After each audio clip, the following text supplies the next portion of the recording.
front of me is Samsung Galaxy Z Flip 7 and today I would like to show you how you can open apps in pop-up view.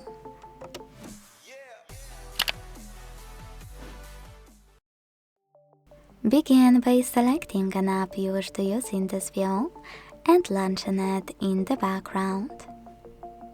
Now tap on the icon of it available at the top. And finally hit open in pop-up view. As you can see now, I can use my app in this window.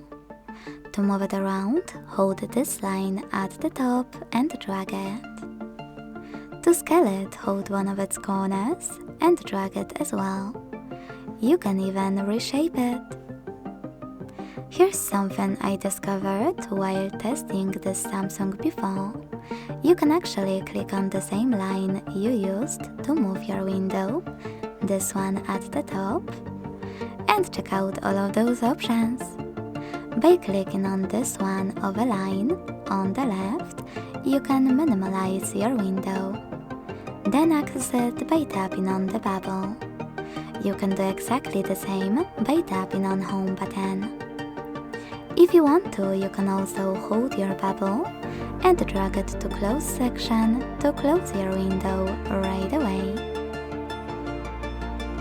Now you need to click on this icon, this one of split screen view, to switch from pop-up to split screen.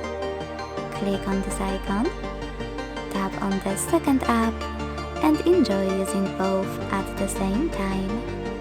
To go back from this mode, just swipe your apps in the background. By clicking on this icon with two arrows though, this one, you can use your app in full screen view right away. To close your window completely, you need to tap on this X. Thanks so much for watching. If you enjoyed this video, leave a like, comment and subscribe. Bye!